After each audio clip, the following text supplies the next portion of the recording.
ẹ wo àwọn ẹgbẹ́ Yornca ti sọ̀rọ̀ lórí awuyewuye tó ń lọ lórí Dupe Onitiri àti lórí Yorùbá Nation. afájẹ́kẹ́ farabalẹ̀ kẹ́ wá lọ gbọ́ àlàyé bí wọ́n ṣe ṣàlàyé ẹ̀ lẹ́kùnrẹ́rẹ́ fún wa ó yá ẹ̀yin náà ẹ wá lọ gbọ́. Want to have a report and ìdúpẹ́ ká ṣe ìdúpẹ́ ká dúpẹ́ lọ́wọ́ gbogbo àwọn Yorùbá tó ń dúró tán stand by us ká dẹ̀ give report nǹkan tó ju wa rí bá a ṣe lọ káàkiri gbogbo ìpínlẹ̀ ilẹ̀ Yorùbá ká ń gbàdúrà ká pè ní Yorùbá Land Awareness Revival tí ò mú ìjà lọ́wọ́. So àwọn bàbá wa kan wọ́n sọ mí kan pé àwọn làwọn dá Yornca lẹ̀ then fọ́ọ̀mù tí à ń lò ní Yornca àwọn làwọn produce ẹ̀ wọ́n fowó ara wọn ṣe ìyẹn gan lọ́tọ̀ ó tún tó kéèyàn sọ pé òun tún fẹ́ organize press briefing lọ́tọ̀ láti lè ṣàyànnà náà bẹ̀ yẹn because organization tá a gbé lọ́wọ́ ó dúró lórí òtítọ́ àti òdodo so àdẹ̀ ní màmá ó jẹ́ organization tí ó lè máa wòran full hand láti wípé whenever they see red flag tán ní race alarm bóyá lè lórí ọ̀fẹ́ náà a lè yànnà náà yẹn but we don't even have much time on that. then lẹ́yìn yẹn tá a ṣe ń ṣe yẹn lọ́wọ́ la tún gbọ́ ti Onítìrí ẹ̀rí pé tonítìrí náà sìn ó tún gba another big day láti tún ṣe press briefing ṣùgbọ́n àdúgbò lọ́wọ́ Ọlọ́run gbogbo press briefing press release press speech statement táwọn bàbá wa Akíntóyè ti issue láti jẹta bàbá wa Ìgbòho jáde bàbá wa Akíntóyè jáde àwa náà gẹ́gẹ́ bí organization tí à ń tẹ̀lé bàbá wa Akíntóyè àwa rí pé ẹja kúkú sáré pa gbogbo ẹ̀pọ̀ ká lè differentiate ara wa from hoodlum from miscreant from àwọn tó ń da ìlú rú lẹ́ni láì fi àkókò ṣòfò àwọn nǹkan tí a fẹ́ yànnà lẹ́ni. So the press briefing is according to the title you are looking at it, the press briefing this is Yornca press briefing and it's titled Yoruba Land Awareness Report Appreciation and YSDM, which is Yoruba Nation Self-Determination Movement, led under the leadership of Prof. Akintoye, is different from Ominira 2022 called DRY. Ominira 2022, they call it Democratic Republic of Yoruba, DRY, DRY. So it's different from YSDM. So YSDM is being led by our father Prof. Akintoye, while the Ominira 2022 called DRY, Democratic Republic of Yoruba, is being running, or what should I call it, led by Dupe Onitiri with his group, not in ṣe àwọn nǹkan yẹn. Meanwhile, kò ṣe kọ́ṣẹ́ ìbẹ̀rẹ̀ àti ń lọ́gùn yìí for long time. Dupe Onitiri first of all came up, we that are in that movement, that they were on the law abiding.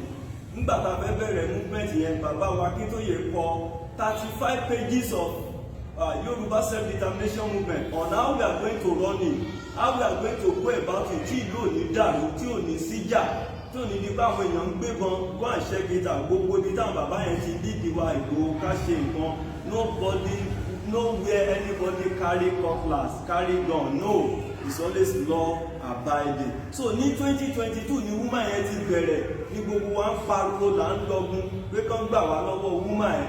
In fact ní 2022 yẹn the record are there. Ìyẹn gan tẹ̀ ń fún wa ní a kind of suspicions náà pé ṣé ìjọba ìgbọ́n mọ̀ nípa woman yẹn ni àbáwọn olóránṣẹ́ torí nígbà tán declare 2022 yẹn they went ahead, they went to some secretariats like Osun State, Lagos State, wọ́n lọ ọbẹ̀ wọ́n náà lọ ń ṣe recognition. Adẹ̀rẹ́ àwọn picture bíi táwọn kan ti gbà wọ́n wọlé ní secretariat tán sign and à ń bẹ gbogbo Yorùbá Nation media nítòótọ́ ní ń gbé fídíò yẹn kan wá síta because the video is there níbi tán ti ń sign tán náà lọ visit local government láti lọ present certificate of Ominira 2022 pé United Nations ti sọ pé kán máa lọ so wọ́n ń gbèwé yẹn káàkiri secretariat ilẹ̀ Yorùbá. They went to Lagos State, we saw them there. They went to Osun State, we saw them, and some part of Yoruba Land State. And on wọ secretariat yẹn, on tender ìwé yẹn, àwọn kan dẹ̀ ń bá wọn bọ̀wọ́ lù pé don't know the agreement between them. Bóyá jọ set ara wọn ọ̀gùn ni, bóyá sàkámàjẹ ni, only them can tell us about that. So the woman have been on it for long, and we have been shouting because we know that they want to use her to implicate what our Prof. Akintoye is doing. And gẹ́gẹ́ bí ọmọ bàbá Akintoye, we can't be washing our hands and washing for another person to implicate that Baba, because we know that we are on a good and on the right track. Aki gbogbo yín lẹ́ẹ̀kan sí. Now, press briefing, àádópin sí ipa mẹ́rin, àkọ́kọ́ appreciation, report, then to tell us the difference between YSDM and the one that is Onitiri is doing that has caused a lot of problem in the entire internet now. Lákọ̀ọ́kọ́, our appreciation goes to all these people. Nígbà tá a fẹ́ bẹ̀rẹ̀ Yorùbá land awareness revival prayer revival, a kọ lẹ́tà à ń dá ṣe nǹkan. First of all, we wrote letter to our Yornca Yornca Grand Patron after the Yornca Governing Council and the Yornca National Office have discussed, and even the state that he discussed the Ashefeshi program here. Then the next thing we approach our Yornca Grand Patron. The Yornca Grand Patron of Yornca is Prof. Akintoye. We went there even in person, one-on-one. Baba prayed for us. Baba encouraged us and God. And Baba told us then, ẹ má yà ibi tí wọ́n bá ti ní kẹ́ má dùn sí, ẹ má dùn sí o. Ẹ má lọ sọ́dọ̀ ọlọ́pàá o. Ẹ má lọ sí ibi ìjọba o. Ẹ dúró lórí gẹ́gẹ́ bí ọmọ onílùú. Àwọn ibi tẹ́ lè wá wà tó jẹ́ pé tẹ́ bá dúró síbẹ̀, àwọn ìjọba náà ò ní sọ̀rọ̀ sí yín. So Baba pray for us, and that is why nígbà tá a lọ fún àwọn ìrìn àjò yẹn, it was so successful, it was so powerful. So a fẹ́ dúpẹ́ lọ́wọ́ gbogbo àwọn Yorùbá. So this press briefing is number one on appreciation. First of all, a dúpẹ́ lọ́wọ́ gbogbo Yornca Governing Council, Yornca National Office, states, a dúpẹ́ lọ́wọ́ yín àti títí local government torí gbogbo alájọ fọwọ́sowọ́pọ̀ ká ṣe ìpàdé yẹn. So we want to humbly appreciate all sons and daughters of Yoruba nation, both home and diaspora, for their support and standby with us, making sure that the Yoruba Land Awareness 2024 prayer revival was successful. A dúpẹ́ lọ́wọ́ gbogbo yín. Bákan náà, we appreciate all the true indigenous Yoruba nation that the well-wishers and everybody àtẹlẹ́ tó fẹ́ àtẹlẹ́ tí ò fẹ́. A dúpẹ́ lọ́wọ́ gbogbo wa. First and foremost, ọpẹ́ wa lọ sọ́dọ̀ bàbá wa Akintoye, the indefatigable father and leader of Yoruba nation self-determination movement, the GCYL, that's the grand commander of the order of Yoruba land. A dúpẹ́ lọ́wọ́ yín bàbá fún iṣẹ́ takuntakun tẹ́ ń ṣe. We wrote letter to him there, and Baba really guided us. Bákan náà, we wrote letter to Baba wa Chief Sunday Adeyemo Igboho, specifically through spokesperson, for him to be aware of what we are doing for security purpose, and letter yẹn dọ́dọ̀ wọn. So and a fẹ́ dúpẹ́ lọ́wọ́ wọn fún àtìlẹ́yìn wọn. Àwọn náà dẹ̀ rí wípé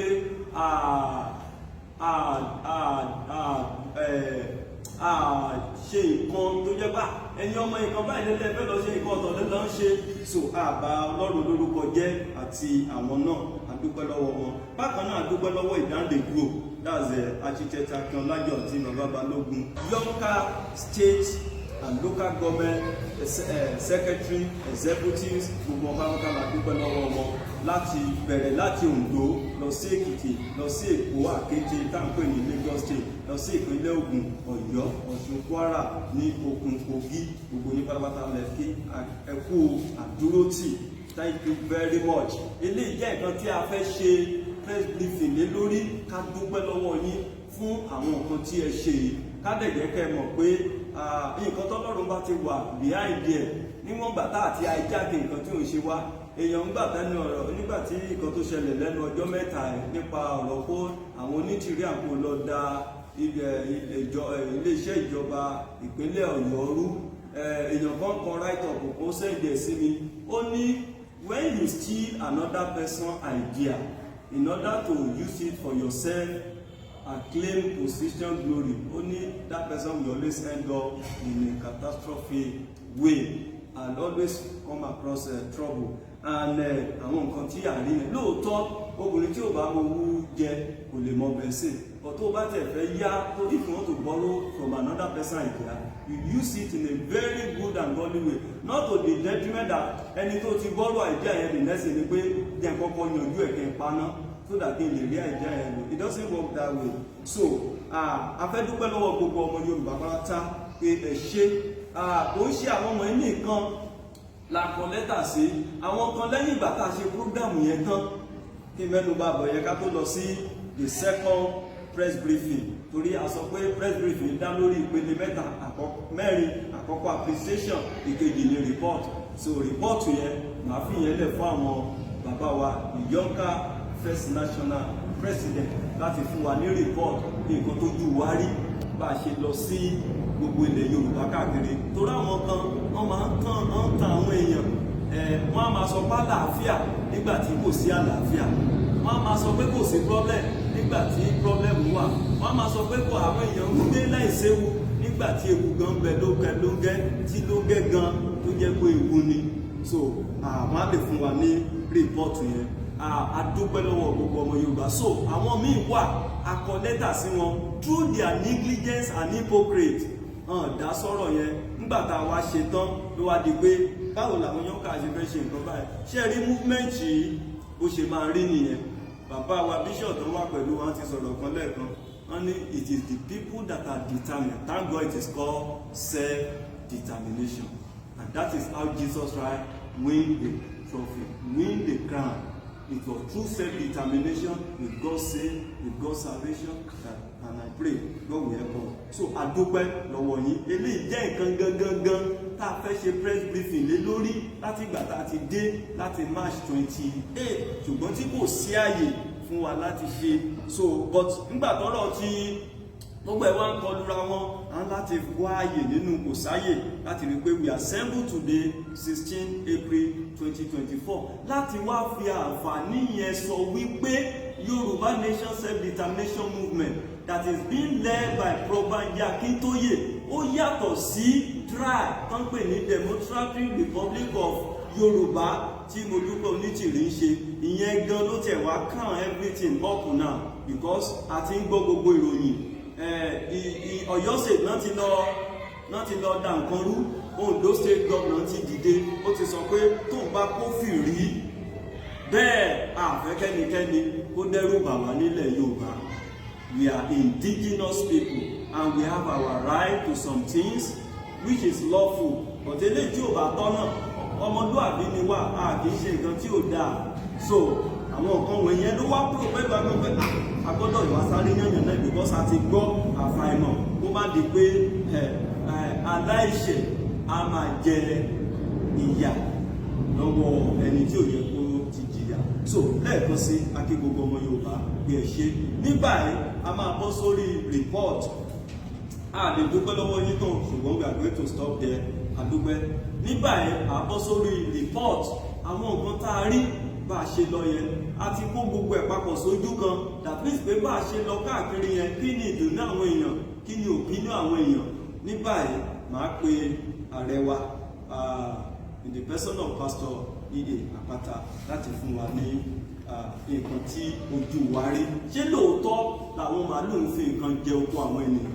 Ìjà àrí sójú àbáàrí àbí rọ́ ni ẹ̀gbọ́n lẹ́nu ṣe. Mo kí gbogbo ọmọ Yorùbá nílé lóko lájò lẹ́yìn òde. Mo kí wa pé a kú dédé àkókò tá a wà ní ilẹ̀ ibikíbi tí a bá wà.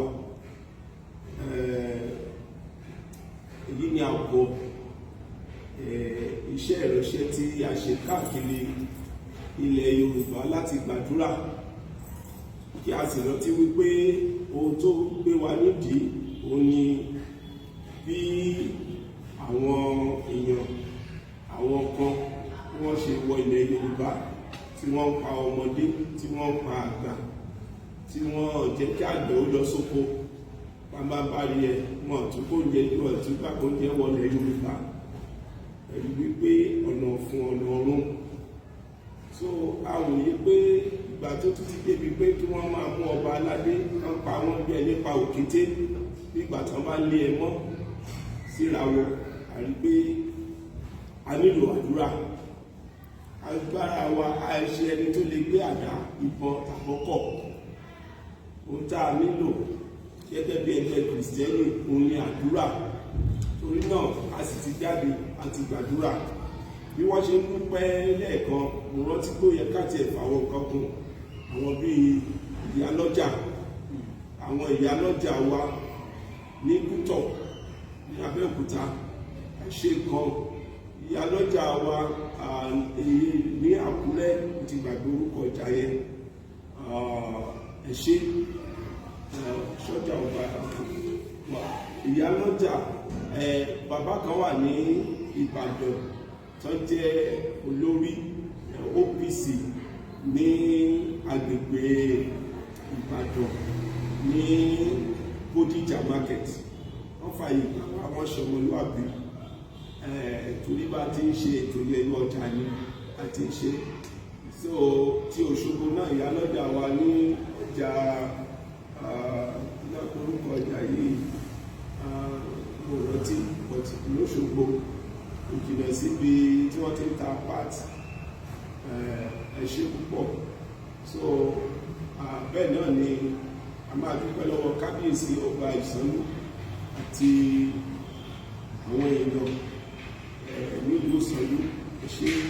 Torí náà àbọ̀ wa àwọn tá a rí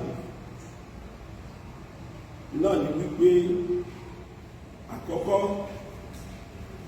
pé wọ́n fẹ́ràn jẹko, wọ́n fẹ́ràn jẹko, a rí lójúkojú, a rí nígbà tá a lọ agbègbè kan wà after Fìdítì nítòsí ọ̀dọ̀ bá kúrò ní Ọ̀yọ́ tá a lọ sí Ògbómọ̀ṣọ́, ibi bíríìjì kan báyìí. Nígbà tá a dé ibi bíríìjì yẹn, a rí màálù tó ń jẹko, a rí màálù tó ń jẹko tó ń jẹ àgbàdo tó tutù dáadáa. Sọ ìpìtà ráàyè ọmọ ẹ̀kọ́ débi kíta ẹni tó fẹ́ sọ̀rọ̀ báyìí wàhálà ni ojú ẹ̀ ò parí rẹ̀. So ìyẹn bẹ́ẹ̀. Nígbà tá a dé agbègbè kan ní Kogi ní Ìsọ̀lọ̀, àwọn àgbẹ̀ wọn ò ní dá oko. Pàápàá àwọn tífí tí àwọn Fúlàní lé ní agbègbè wọn tó ń sá wá sí agbègbè ilẹ̀ Yorùbá pé ara ó rọ̀ wọ́n ti pa wọ́n sórí oko. Gbogbo bẹ̀rù fararọ. Ẹni tó sì jẹ́ bí olórí ọdẹ nílùú yẹn gan, oko tiẹ̀ náà òun náà ń bá lọ. Ìgbà tá a débẹ̀ gan, wọn pásítọ̀ ni ó jáde sí oko kó tó dé, à ń ṣèpàdé lóde kọ́ báyìí ló ṣẹlẹ̀ lóko, kò dẹ̀ sí bó ṣe lè ṣe. Torí náà ewu pẹ̀lú kò lókẹ́, wọ́n jẹ oko. Àmọ́ ilé tó ṣẹlẹ̀ ní Ògbómọ̀ṣọ́, pásítọ̀ ló pa. Kì í tún ṣe pé wọ́n ń pa pásítọ̀ nìkan, wọ́n jí àwọn èèyàn gbé. Ṣe bí pásítọ̀ náà ó sọ pé ká má fẹ́ràn jẹ́ kó náà pa, wọ́n á tún dènà di àwọn èèyàn lọ́nà, wọ́n á jí wọn gbé, wọ́n á wá gba owó rọ̀gbọ̀rọ̀gbọ̀. Lẹ́yìn tí wọ́n bá gba owó tán, wọ́n á tún pa ẹni yẹn. So ẹ wo ti àwọn ọmọ iléèwé lẹ́kìtì. So ẹni tó wà ní ilẹ̀ Yorùbá, gbogbo àwọn nǹkan wọ̀nyí láwọn èèyàn náà tún bá wa sọ, yàtọ̀ sílẹ̀ tí gbogbo ayé mọ̀. Àwọn kan wà táwọn èèyàn ò mọ̀ tó ń ṣẹlẹ̀ lábẹ́lẹ̀, tó jẹ́ pé mídíà ò gbé wọn, tó jẹ́ pé ẹnu wọn bá tí mídíà lè gbọ́ náà la gbọ́. Àwọn kan àwọn abúlé pín wà tó jẹ́ pé bó ṣẹlẹ̀ lórí wọ́n máa pa wọ́n nǹkan, kò sí mídíà tó máa gbé most of àwọn ibi tí kò sí network. Torí náà nílẹ̀ Yorùbá a wà ní abẹ́ ìgbógunti àwọn ọ̀tá. Ó jẹ́ ìtọ́jú wa rí kedere nínú ìrìn àjò wa lọ sí gbogbo state mẹ́jọ pẹ̀lú Kwara àti Kogi ló fi jẹ́ mẹ́jọ tá a yà. Torí náà àfàsìkò yìí sọ pé wàhálà wà, àwọn èèyàn tí a sì bá sọ̀rọ̀ ní kọ̀ọ̀kan, àwọn ìyálọ́jà, àwọn èèyàn wọ́n ròyìn ohun tójú wọ́n rí. Ọ̀pọ̀ wọn ló ti di onígbèsè kalẹ̀, ọ̀pọ̀ wọn ló jẹ́ wípé tó bá lọ rajà nínú igbó tó lọ bá àwọn olóko, àwọn Fúlàní apàdé wọn, wọ́n á gbà lóòdì wọn, tí wọ́n bá lówó gbà lọ́wọ́ lára wọn, wọ́n á gbà lóòdì wọn, wọ́n bá wọn lájọṣepọ̀. Gbogbo ẹ̀ ni àwọn màmá yìí ni wọ́n sọ fún wa, tó sì jẹ́ wípé owó kan tó mú lọ gan ìtọ́rò pa àwọn máa bá wọn tún nígbà. Tẹ bá gbọ́rọ̀ lẹ́nu ẹlòmíì, omijé máa kọ́ lójú wa. So ní irú nǹkan báyìí, gbogbo wọn nígbà tá a wá bèrè ṣé bá a ṣe yí lọ lẹ́fẹ́ ká máa yí lọ, àbí kí lẹ́fẹ́ kí ó jẹ́ solution. Ní ohun kan ní gbogbo wọn sọ wípé àwọn ò faramọ́ orílẹ̀-èdè Nàìjíríà mọ́, pé ká dá dúró gẹ́gẹ́ bí orílẹ̀-èdè ló dára. Nǹkan tí ó jẹ́ àbápọ̀, nǹkan tí àwọn ènìyàn yìí sọ nìyẹn, tó sì jẹ́ pé majority if not 90% àwọn èèyàn náà sọ pé ẹ wo kò lè máa lọ báyìí, ẹ̀yà kúrò lórílẹ̀-èdè Nàìjíríà. Torí náà àwọn tí wọ́n ń lọ ọjà, tí wọ́n lọ gbébọn, tí wọ́n lọ sí secretariat, ó jẹ́ ìwà òkùnkùn láti gbébọn lọ ti ọmọ Yorùbá, láti lọ sí gbogbo ìrìn àjò wa tá a lọ, àárín àwọn ọlọ́pàá, àárín àwọn sójà, àárín àwọn DSS, wọ́n wò wá, á wò wọ́n, á kí wọn. Ẹ̀gbọ́n wa ni wọ́n, àbúrò wa ni wọ́n, a nílò láti bá wọn jà, wọ́n nílò láti bá wa jà. Ohun tá à ń ṣe is self-determination. So onílì a nílì láti dojú ìjà kọ wọ́n. Àwọn kọ́ ni ọ̀tá wa, àwọn kọ́ ni wọ́n pa wá lórí oko. Àwọn náà àìrí rárá làbọ̀ rẹ̀ jẹ̀kọ́ ni. Ẹlòmíì inú wọn gan iṣẹ́ tó ń ṣe yẹ, tó bá ríṣẹ́ mi tó dáa ni a fi ilẹ̀ léde akọ́ síṣẹ́ mi. Ṣùgbọ́n wọn kì í ṣe kó wu ọ̀pọ̀lọpọ̀, àìníṣẹ́ ló sún ẹlòmíì. Ṣé ọlọ́pàá tí sálárì ẹ̀ ò tó 50,000 tó lọ́mọ bíi mẹ́ta tó níyàwó tí ó sanwó lé, tàbí àmì tí ó gba 60,000 lóṣù, ṣé òun náà látún fẹ́ lọ gbógun títa fẹ́ lọ jọ̀bọ̀ sí pé afẹ́gun orílẹ̀-èdè? No, àmì ọ̀rẹ́ wa, ẹ̀gbọ́n wa, ẹbí wa ni wọ́n. Bẹ́ẹ̀ náà ni àwọn ọlọ́pàá, they are our brother. Ẹ̀gbọ́n tó bí mi tẹ̀lé ọ̀gá ọlọ́pàá ni tó ṣaláìsí lẹ́nu iṣẹ́. Ṣé máa wá bá pàdé màá ní mo fẹ́ pa ọmọ Yorùbá bíi tẹ? Àwọn kọ́ ni ọ̀tá wa. Torí náà ó jẹ́ èròǹgbà òdì fún ẹnikẹ́ni láti dédé kó ìbọn kó sí aṣọ àmì ó lọ máa lọ bá wọn jà. Irọ́, àní ṣe bẹ́ẹ̀. Àlàáfíà gbọ́dọ̀ wà nílẹ̀ Yorùbá. Àwọn ọ̀tá wa ní àlàáfíà ò ní sí ní ilẹ̀ wọn. Àwọn ọ̀tá ilẹ̀ Yorùbá ni wọn ò ní ní àlàáfíà, ṣùgbọ́n ilẹ̀ Yorùbá, àwọn ọmọ Yorùbá àlàáfíà la máa pè. Àwọn gómìnà yẹn ní tó lè yí padà, bí gómìnà Mákindé ṣe jẹ́ gómìnà ìpínlẹ̀ Ọ̀yọ́, tá a bá gba ilẹ̀ Yorùbá, ó lè máa jẹ gómìnà ilẹ̀ Yorùbá lọ. Constitution ló yí padà, bí ọ̀nà ìwé ìṣèjọba ló yí padà. A mọ̀ pé constitution ilẹ̀ Yorùbá, ilẹ̀ Nàìjíríà, constitution ò lè jẹkúrú jẹrá ni. Ọ̀pọ̀ àwọn tàbí ẹni ìfẹ́ di constitution yẹn yálà kan máa rí ṣe kébi máa pa wọ́n. Wọ́n ṣe gbé ìbọn lé wọn lọ́wọ́, gbé oríṣiríṣi pé máa defend the constitution ìkẹ́lẹ̀ máa lóye òjò níjẹ. So ìyẹn ọ̀tọ̀ kò sí irú àwọn èèyàn bẹ́ẹ̀ yẹn. Then àwọn míì nínú constitution yẹn wọ́n rí olè jà, jẹkúrú jẹrá ni wọ́n, olè ni wọ́n. So irú àwọn ọmọ yẹn wọ́n lè bá constitution yẹn kú. Ṣùgbọ́n àtọmọdé àtàgbà mọ̀ pé constitution yẹn pé constitution olè ni, kì í ṣe constitution. Kò sí Yorùbá tó wà bẹ́ẹ̀ nígbà tó kọ́, kò sí Ìgbò nígbà tó kọ́, ẹnìkan ló kọ́ láti ti fi ṣègbè lẹ́yìn ìlú ẹ̀. Wọ́n wá ní kẹ́ wá máa mẹ́ẹ̀dì ẹ̀, wọ́n wá yan sínétọ̀, wọ́n yan kìíní. Bí ìpìlẹ̀ bá bàjẹ́, kí lolódodo yóò ṣe? Torí náà a nílò láti bá ẹnikẹ́ni jà, a nílò àwọn army, àwọn DSS, gbogbo wọn bá ṣe wáyé. They are our family, they are our brother, we can't fight them. They don't need to fight us. Ṣùgbọ́n àwọn aṣáájú wa bàbá Bánjí Akíntóyè gbogbo wọn, wọ́n rìn ọ̀nà yẹn ní diplomatic way tó jẹ́ wípé a fi gba òmìnira yẹn lọ́nà àlàáfíà. Torí náà a lòdì sí yíyọ ìbọn gbígbé kò mọ̀ kíkọlù ara wa lórí ọ̀rọ̀ àti di òmìnira ilẹ̀ Yorùbá. Ṣùgbọ́n nígbà tí gbogbo nǹkan tá a bá fẹ́ gẹ́gẹ́ bí ìwé àṣẹ àti ìfọwọ́sí ìjọba àgbáyé bá pé àwa jókòó á bá wọn Haúsá sọ̀rọ̀, á bá wọn Ìgbò sọ̀rọ̀, àṣetán àti lọ ìkóbá ẹjẹ́ àpè báyìí ẹjẹ́ àwò ọ̀nà tá a tún gbà ṣe àǹfààní fúnra wa á tún sọ.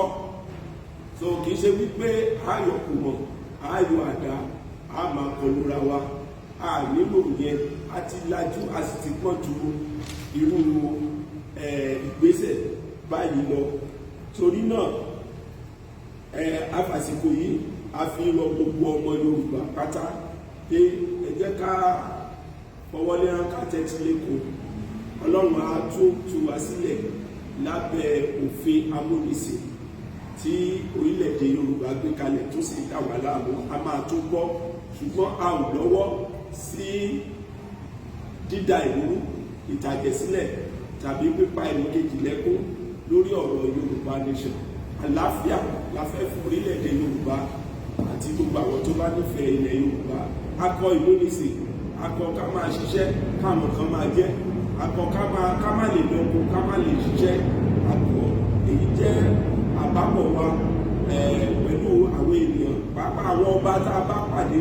Gbogbo wọn náà sọ wípé ìrètí pípẹ́ gan-an ó fún ọkàn láàárẹ̀. Ọba kan sọ ó ní ìrètí pípẹ́ pé àwọn tí ń retí ìta bá fẹ́ ṣe ẹja ṣe kíákíá, ká bá àwọn ìjọba àgbáyé sọ̀rọ̀, ká bá àwọn tó lè ràn wá lọ́wọ́ sọ̀rọ̀, kán fọwọ́ sí i, ká lè bá ìjọba Nàìjíríà náà sọ̀rọ̀ pé òkè àsìkò ti tó fún ilẹ̀ Yorùbá láti kúrò. Ọlọ́run á ràn wá lọ́wọ́. Àlàáfíà fún orílẹ̀-èdè Yorùbá, àlàáfíà fún Yornca, àlàáfíà fún gbogbo ọmọ Yorùbá nílé lóko. Ẹ ṣé púpọ̀. Ẹ ṣeun ààrẹ wa, God bless you sir. Ẹ̀rí kan ṣe àfikún nígbà tí mò ń ṣèdúpẹ́ lẹ́ẹ̀kan, wọ́n bá wa rán wa létí láti dúpẹ́ lọ́wọ́ àwọn màmá bàbá lọ́jà káàkiri àti lọ́wọ́ àwọn ọba. Lóòótọ́ ni èmi náà tí wọ́n fẹ́ ṣe àfikún tọ̀dọ̀ wọn náà. Àfikún ibẹ̀ ni wípé ní ìpínlẹ̀ Kogi particularly ní Ògùn, wọ́n fún wa ní information kan bẹ́ẹ̀ tá a lè gbọ́dọ̀ rìpọ́ọ̀tù fún gbogbo ọmọ ìyẹn ọmọ Yorùbá. Ó ní wípé àwọn ará bí wọ́n bá sọ fún yín pé ń bọ̀